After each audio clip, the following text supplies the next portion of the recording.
Hello everyone, एक बार मैं फिर से आपका स्वागत करता हूं हमारे प्लेटफॉर्म टारगेट गुरुकुल पे। आज हम बात करने वाले हैं कि यूपी बीएससी नर्सिंग यानी कि सी नेट, इसका क्या सिलेबस होता है, एग्जाम पैटर्न क्या होता है, कितने क्वेश्चंस आते हैं, निगेटिव मार्किंग होती है नहीं होती है, क्या टिप्स होने चाहिए कि हम अपना यूपी बीएससी नर्सिंग का, जिसे सी नेट नाम से भी जानते हैं, उसका एग्जाम को इजीली क्वालिफाई या फिर क्रैक कर पाए। साथ ही साथ में उसका क्या कंप्लीट सिलेबस है, उससे अफिलिएटेड कॉलेजेस कौन कौन से हैं, उसकी तैयारी कैसे करनी है, वो सारी चीजें आपको कंप्लीट इंफॉर्मेशन एक ही वीडियो में मिलने वाली है। चाहे वो आपके एग्जाम पैटर्न की हो, चाहे सिलेबस की हो, चाहे अफिलिएटेड कॉलेजेस के बारे में हो, वो सारी वीडियो। लेकिन अगर आप जानना चाहते हैं ऑल ओवर इंडिया में कि क्या सिलेबस है, क्या एग्जाम पैटर्न, उसके लिए अलग वीडियो बनाई गई है, क्या स्कोप है, उस चीज को देखने के लिए आपको डिस्क्रिप्शन बॉक्स में उस वीडियो का लिंक मिल जाएगा। साथ ही साथ में आपको आई बटन पे भी मिल जाएगा ऊपर, आप वहां से भी देख सकते हो। एक जरूरी सूचना है ये, अगर आपका सपना बीएससी नर्सिंग 2024 में एंट्रेंस एग्जामिनेशन क्वालिफाई करने का है, तो आपके लिए सबसे जरूरी चीज ये है कि समय समय पे खुद को अपडेट रखना कि क्या सिलेबस है, क्या कब चीजें पूछी जाएंगी, कब एप्लीकेशन फॉर्म आएगा, कब एडमिट कार्ड आएगी, सारी चीजें आपकी जानकारी में होनी चाहिए। बहुत सारे ऐसे बच्चे होते हैं जिनको पता ही नहीं चल पाता है कि कब रजिस्ट्रेशन फॉर्म आया, कब खत्म हो गया, तो उनका उस साल तो रह ही जाता है। इस साल भी बहुत सारे ऐसे बच्चे थे जो अपना रजिस्ट्रेशन ही नहीं कर पाए, क्या रजिस्ट्रेशन नहीं कर पाए। लेकिन बहुत सारे ऐसे बच्चे होते हैं जो रजिस्ट्रेशन तो कर लेते हैं, उन्हें पता नहीं चल पाता एडमिट कार्ड कब आया। बहुत सारे बच्चे ऐसे होते हैं एडमिट कार्ड आ जाता है, उन्हें डॉक्यूमेंट्स के बारे में नहीं पता चल पाता कि हमें क्या क्या डॉक्यूमेंट्स लेके जाने हैं, कौन कौन से नहीं लेके जाने हैं, तो उन्हें एग्जाम हॉल से टर्मिनेट कर दिया जाता है, वो एग्जाम नहीं दे पाते हैं। बहुत सारे स्टूडेंट ऐसे होते हैं उनका रजिस्ट्रेशन भी सही था, एडमिट कार्ड भी सही था और बाकी चीजें सही थी, लेकिन रिजल्ट जब आया तो रिजल्ट में मार्क्स भी देखना भूल जाते हैं कि रिजल्ट कब आया, उन्हें ये चीज की जानकारी नहीं हो पाती है। साथ ही साथ में रिजल्ट भी देख लेते हैं तो उन्हें काउंसलिंग के टाइम पे कौन सा कॉलेज चूज करना है, कौन से नहीं चूज करना है, वो चीजें गलत कर जाते हैं। तो इस चक्कर में वो अपना एडमिशन खो देते हैं किसी एक अच्छे गवर्नमेंट रेपुटेटेड बीएससी नर्सिंग के कॉलेज में एडमिशन लेने से। तो इन चीजों से बचने के लिए एक ही समाधान है कि आप अपडेटेड रहो, और अपडेटेड रहने के लिए आपको हमसे जुड़ा रहना पड़ेगा। यानी कि आप टारगेट गुरुकुल के चैनल पे अगर नए हैं तो उस चैनल को सब्सक्राइब कर लें।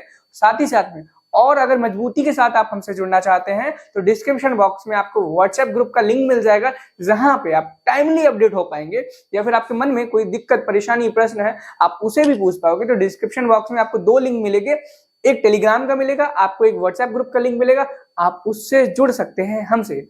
आप जुड़ेंगे उसके बाद जो भी जानकारी आएगी वो आपके साथ शेयर कर दी जाएगी। वीडियो को ज्यादा लंबा ना करते हुए अब हम डिस्कस करने वाले हैं कि क्या सिलेबस रहने वाला।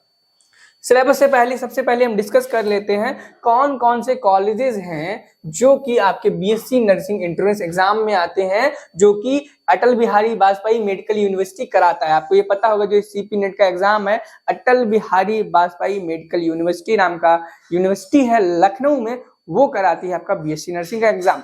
दूसरी बात ये, इस एग्जाम को सिर्फ वही बच्चे दे सकते हैं जो यूपी से बिलोंग करते हैं, यानी कि जो उत्तर प्रदेश के राज्य से संबंध रखते हैं, ऐसे विद्यार्थी ही इसमें एडमिशन ले सकते हैं। ठीक है, पहली चीज ये। और अगर आपको किसी अदर स्टेट में एडमिशन लेना है तो आपको एम्स नर्सिंग का एग्जाम देना पड़ेगा, ये चीज मैंडेटरी है। ठीक है, अब हम बात करेंगे कि कौन कौन से कॉलेजेस हैं जो कि आपके अफिलिएटेड हैं इस एग्जाम के लिए। यानी कि अगर आप एबीवीएमयू का सी नेट का एग्जाम देते हो, सी नेट का एग्जाम इसका क्या है सी नेट का, तो सी नेट का अगर हम फुल फॉर्म की बात करें तो फुल फॉर्म बेसिकली सबको पता है, लेकिन अगर आपको नहीं पता है तो कॉमन नर्सिंग एंट्रेंस टेस्ट करके इसका फुल फॉर्म होता है। सी नेट में कौन कौन से कॉलेजेस आते हैं उनकी अगर हम बात करें तो सबसे पहले टॉप मोस्ट में आपको मिलेगा बहुत ही अच्छा रेपुटेड कॉलेज। मतलब ये मैं अपने अकॉर्डिंग बता रहा हूँ, बट आप अलग अलग लोगों की अलग अलग प्रेफरेंस है, ये मेरे अकॉर्डिंग मेरी प्रेफरेंस है। सबसे पहले भैया जो university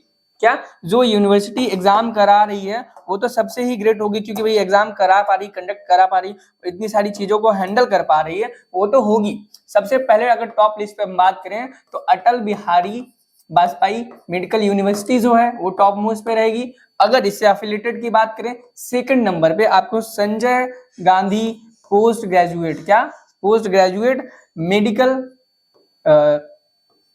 university of medical sciences आपको मिल जाएगा।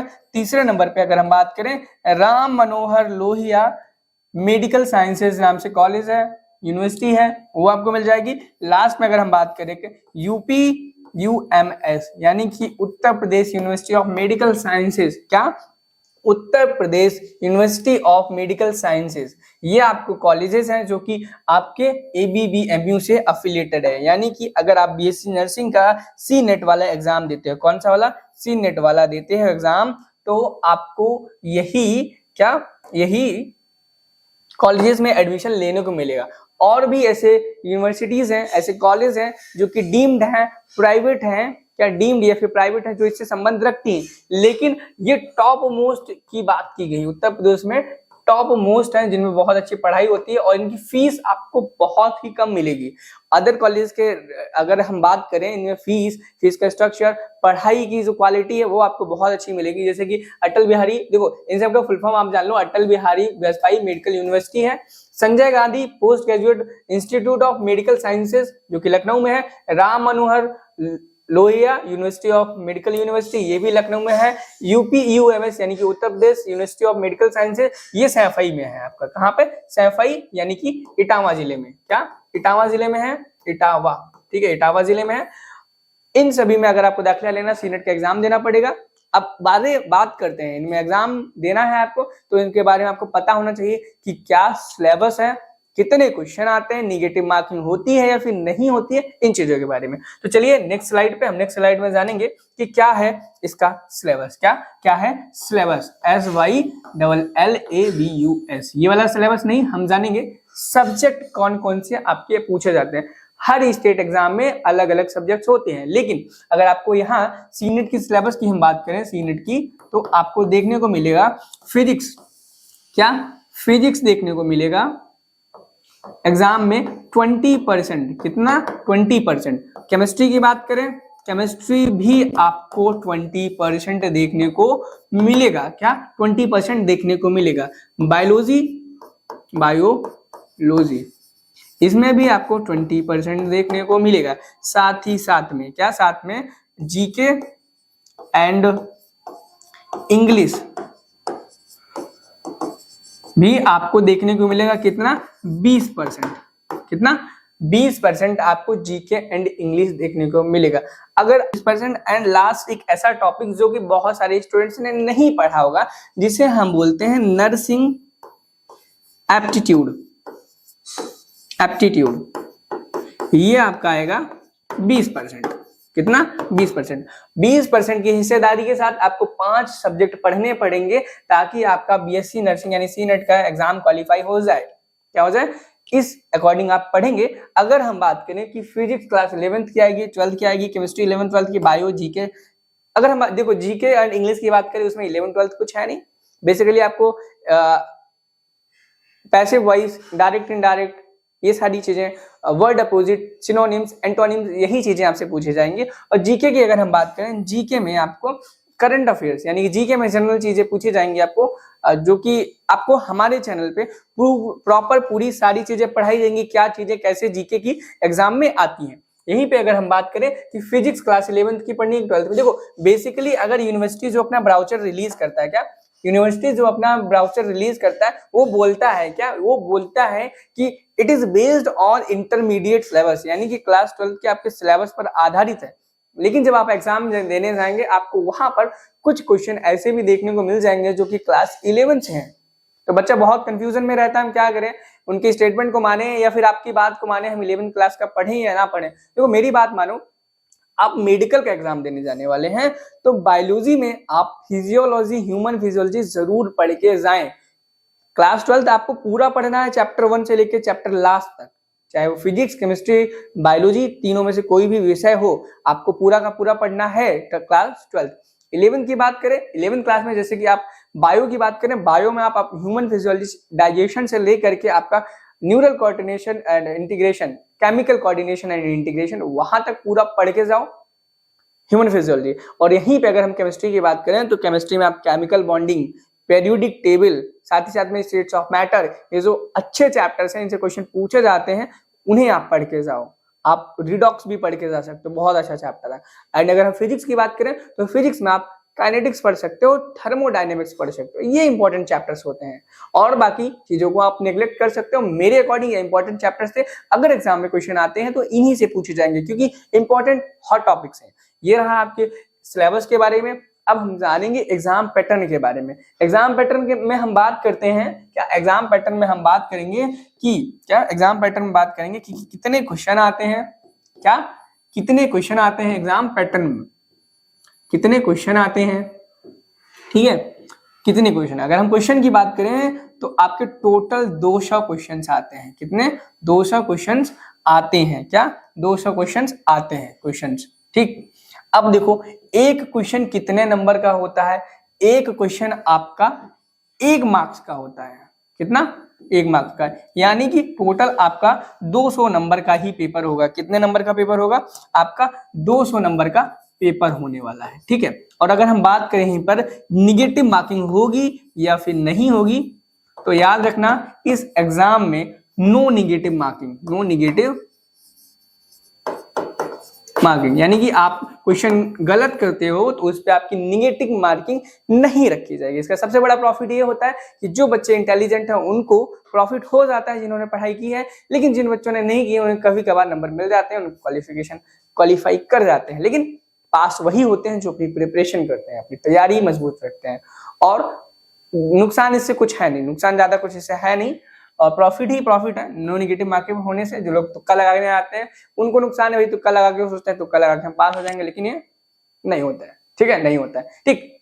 No negative marking 200। और बात करें कितने घंटे का पेपर होता है, तो 2 घंटे, सॉरी 2 घंटा बोल रहा हूँ, 4 घंटे का पेपर होता है। अब ब्राउचर में यही लिखा है, आपको सुबह 11 बजे बुलाया जाता है और आपकी 2 बजे 2 PM पे आपकी लीव होती है। ये पेपर का पैटर्न था। 200 क्वेश्चन आएंगे, एक क्वेश्चन 1 नंबर का, यानी कि 200 क्वेश्चन है, यानी कि 200 नंबर का हो गया। निगेटिव मार्किंग नहीं होगी, ठीक है आपका। और 11 बजे बुलाया जाएगा, कितना, 11 बजे बुलाया जाएगा, 2 बजे छूटेंगे आप। और ये मुझे लगता है सारी बेसिक जानकारी होंगी जो हमने बात की थी यहाँ पे, कि कंप्लीट सिलेबस की बात होगी, फिजिक्स केमिस्ट्री और उसके नर्सिंग एप्टीट्यूड की एग्जाम पैटर्न के बारे में हमने बता दिया। और टिप्स एंड स्ट्रेटजीज के बारे में बात करें तो देखो, टिप्स के बारे में बात करें, टिप्स में भी मैंने बताया पढ़ना क्या है, मेजर चीजें होती है पढ़ना क्या है, हमको कितने घंटे पढ़ना है। पढ़ने के लिए अगर आप देखेंगे तो देख पाओगे आप, क्या देखोगे आप कि भाई बहुत सारी चीजें हैं, हम क्या पढ़ें और क्या ना पढ़ें। तो सबसे पहले प्रायोरिटी डिसाइड करो कि क्या चैप्टर इंपॉर्टेंट और क्या नहीं है। पहली प्रायोरिटी ये, दूसरी प्रायोरिटी उस चीज को दो हमें क्या आता है और क्या नहीं आता है। देखो सबसे पहले इंपॉर्टेंट चैप्टर्स की आप लिस्ट बनाओ, ये इंपॉर्टेंट चैप्टर्स हैं, क्या इंपॉर्टेंट चैप्टर्स की लिस्ट बनाओ। लिस्ट बनाने के बाद क्या करो, उनमें ये देखो कौन कौन से ऐसे चैप्टर्स हैं जो हमें बहुत अच्छे से आते हैं। मान लो आपने लिस्ट बना ली इंपॉर्टेंट चैप्टर की, उनको एक साइड कर दो। अब उनमें से ढूंढो कौन से चैप्टर हमें आते हैं। जो चैप्टर आपको अच्छे से आते हैं उसको थोड़ा सा नीचे कर लो। क्यों? क्योंकि वो चैप्टर आता है आपको, उसको रिवीजन करने में आपको कम समय लगेगा, उसको पढ़ने में आपको कम समय लगेगा। और जो चैप्टर आपको नहीं आते हैं उनको आप ऊपर रखो, क्योंकि उनमें आपको मजबूती लानी है, तभी आपके मार्क्स अच्छे आएंगे, तभी आप मेरिट लिस्ट या कट ऑफ में ऊपर जा पाओगे। तो पहले उन चैप्टर्स को प्रायोरिटीज देनी है जो आपको नहीं आते, उन टॉपिक्स या चैप्टर्स को ऊपर रखो, जो आपको नहीं आते, जो आते हैं उनको थोड़ा सा नीचे रखो। और इसी क्रम में अपनी पढ़ाई को जारी रखो, चाहे वो केमिस्ट्री हो, चाहे फिजिक्स हो, चाहे बायोलॉजी हो। बायोलॉजी में देखो जैसे कि आपको सबसे पहली प्रायोरिटी यही रखी, क्लास 12 का सिलेबस पहले पूरा कंप्लीट करना है आपको।